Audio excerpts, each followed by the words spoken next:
मैं हूँ रियाज शाह और आप देख रहे हैं स्टार न्यूज मालेगांव चैनल। आइए नजर डालते हैं कुछ खास खबरों। अपने मालेगांव शहर के सामाजिक कार्यकर्ता रिजवान बैटरी वाले, इन्होंने कारपोरेशन में 3 मुद्दों को लेकर एक निवेदन दिया था। तकरीबन 2 महीने पहले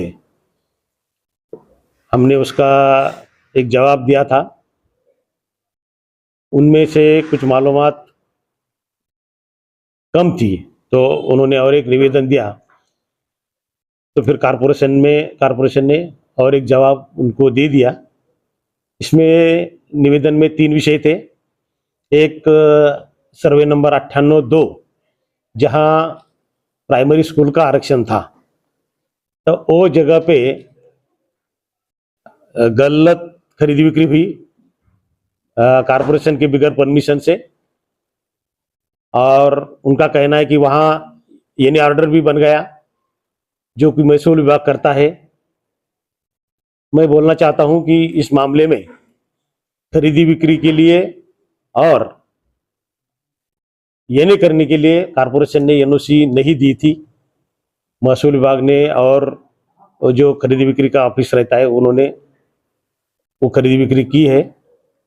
हमने खरीदी बिक्री के बारे में अपने जो सब रजिस्ट्रार, उनके जो वरिष्ठ अधिकारी है, उनको कई बार लेटर दिया था कि मालेगांव में ऐसा ऐसा चल रहा है। तो उनके वरिष्ठ अधिकारियों ने भी अपने यहाँ के सब रजिस्ट्रार को लेटर देके बोला था कि भाई ऐसी अनधिकृत खरीदी बिक्री नहीं होनी चाहिए।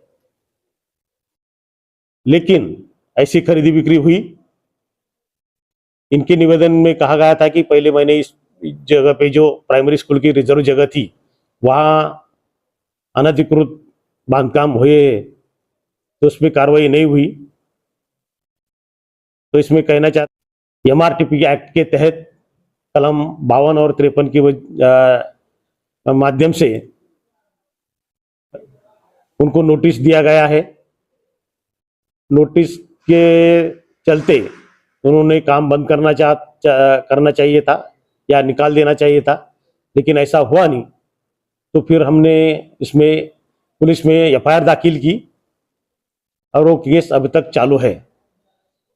अनधिकृत बांधकाम के बारे में 2 चीजें रहती है। एक तो MRTP के खिलाफ तहत 52-53 से नोटिस देके FIR दाखिल करना, और दूसरा कि अनधिकृत बांधकाम तोड़ना। लेकिन वो तोड़ने की कार्रवाई कारपोरेशन से वो टाइम नहीं हुई। तो ये जिम्मेदारी रहती है कि भाई प्रभाग अधिकारी जो रहते हैं, उनके माध्यम से वो कार्रवाई होती है, अतिक्रमण विभाग से कार्रवाई होती है। आज की मीटिंग में ऐसा ठहरा है कि जो कार्रवाई हुई है वो ठीक है, लेकिन वो अनधिकृत बांधकाम तोड़ने की कार्रवाई नहीं, वो तुरंत शुरू होनी चाहिए। तो इसमें कारपोरेशन की ओर से कहा गया कि प्रभाग अधिकारी को इसका मालूमात दी जाएगी कि इसकी जो अनधिकृत बांधकाम निकालने की जो कोई प्रोसीजर हो, जैसे महापालिका एक्ट के तहत उनको नोटिस देना, नोटिस का पीरियड खत्म होने के बाद अगर निकालते नहीं तो गिराने की भी नोटिस देना, पुलिस में बंदोबस्त होना है तो उसके पैसे भरना, उनकी मंजूरी लेके पुलिस बंदोबस्त चाहे लगे तो वो लेना और गिराना। तो वो जो प्रोसीजर है वो अब कारपोरेशन शुरू करने जा रही है। दूसरा विषय था सर्वे नंबर 114-ब। ये भी खेती के लिए था और यहाँ एक पेट्रोल पंप को परमिशन दी गई है। उसके आजू बाजू में 700-800 घर हुए, ऐसा उन्होंने निवेदन में दिया है।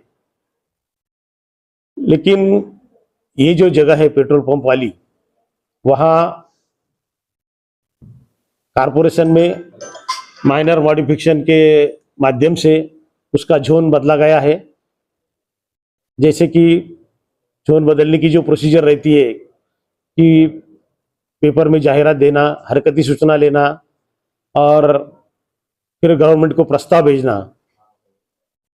और ये नदी के बाजू में ये जगह है, तो इरिगेशन की भी जो एनओसी लगती है उसके चलते फिर ये मॉडिफिकेशन होता है।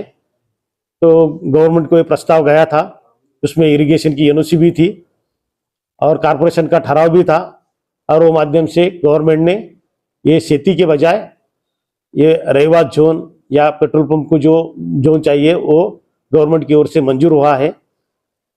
तो निवेदन करता है, उन्होंने बोला कि मुझे ये पूरे कागजात दे दो। तो हमने बोला है कि 2-3 दिन में एक पूरे कागजात आपको मिल जाएंगे। तीसरा विषय था 11,000 कॉलोनी में जो सेंट्रल गवर्नमेंट से घरकुल की योजना थी, उसमें 2-3 मुद्दे थे कि जो एक एडवांस ठेकेदार को दिया गया था उसकी वसूली नहीं हुई। तो इसके माध्यम से आर्बिट्रेटर की नियुक्ति की गई थी कि भाई ये वसूली होने के लिए आर्बिट्रेटर का खर्चा ठेकेदार ने करना। लेकिन वो कार्रवाई में कुछ आगे बढ़ोतरी नहीं हुई और प्रशासन ने फिर उसमें हाईकोर्ट में केस दाखिल कर ली वो वसूली के लिए। दूसरा एक निर्णय इसलिए भी होना था कि ठेकेदार ने जैसा काम की वर्क ऑर्डर होना और काम एक्चुअल में होना, उसमें बहुत पीरियड गया। उसमें बीच के टाइम में मटेरियल के रेट बढ़ गए, तो डीएसआर के रेट का फर्क या जो रेट बढ़ा है उसका फर्क चाहिए, उसका भी उसने डिमांड की थी, लेकिन कारपोरेशन ने वो डिमांड मान्य नहीं की। वो भी निवेदनकर्ता को आज के दिन में बोला गया। दूसरा ये कहा गया कि जो एडवांस दिया गया था या जो सिक्योरिटी डिपॉजिट इसका था ठेकेदार का, तो बैंक गारंटी के स्वरूप में था। तो जैसा बैंक गारंटी की जो मुद्दत रहती है वो मुद्दत खत्म होने से पहले रिन्यूअल करना चाहिए था। कारपोरेशन ने बार बार ठेकेदार से कहा कि ये रिन्यूअल करो दो, तो उसने कुछ बहाने बना के कुछ लेटर वेटर चला के वो किया नहीं, और फिर बैंक की गारंटी का टाइम वहाँ ख़त्म हुआ, इसलिए कारपोरेशन की वसूली नहीं कर पाई। और इस माध्यम से जो भी वसूली का है वो अभी हाईकोर्ट में दावा चालू है। और एक मुद्दा उनका निवेदनकर्ता का था कि यहाँ जो मशीनरी इस काम के लिए आई थी वो सेंट्रल गवर्नमेंट से आई थी, और अभी जगह पे कोई भी मशीनरी नहीं है, ठेकेदार वो मशीनरी लेके गया है। लेकिन हमारे सिटी इंजीनियर इन्होंने आज के मीटिंग में कहा और उनको लेटर भी दिया ये माध्यम से 11,000 कॉलोनी से, उसमें कहा गया कि सेंट्रल गवर्नमेंट से कोई मशीनरी नहीं आई थी और जो मशीनरी से वो ठेकेदार की थी, इसलिए वो यहाँ रहने का सवाल नहीं, वो ठेकेदार वो लेके गया क्योंकि वो उसकी मशीनरी थी। ये मुद्दे पे आज चर्चा हुई है और उसमें फिर जो भी कागजात उनको चाहिए इस फाइल में से वो देना तय हुआ है 2-3 दिन में देने का। और जो पहले विषय में 98(2) में कार्रवाई करनी है अनधिकृत बांधकाम तोड़ने की, वो प्रभाग अधिकारी को ऑर्डर देके वो कार्रवाई चालू करने की, और कुछ जो रिकॉर्ड है उनको देने का वो उनको 2-3 दिन में दे देने का, ऐसा आज की मीटिंग में तय हुआ है। ये प्राइमरी स्कूल है 98/2 सर्वे नंबर। नहीं, स्कूल का बांधकाम नहीं हुआ, स्कूल का आरक्षण था, वो स्कूल का आरक्षण था, स्कूल था, हाँ, प्राइवेट जगह थी, स्कूल तो हुई नहीं, लेकिन वहां ऐसा अनधिकृत टुकड़ेबाजी हुई विदाउट आरक्षण। तो वही कहा गया कि भाई अभी ये जो अधिकार है 52-53 का अधिकार टाउन प्लानिंग को है, उन्होंने एफआईआर दाखिल कर दिया, उसका कोर्ट में चालू होगा। लेकिन जो गिराने का काम है वो प्रभाग अधिकारी का है, तो हम कल ही उनको लिखते हैं कि इसमें जो कार्रवाई होनी है, जैसा उसको कारपोरेशन का नोटिस वो अलग रहता है, एमआरटीपी अलग, एफआईआर दाखिल करना, महापालिका का एक्ट उसको गिराना, तो उसकी भी नोटिस रहती है।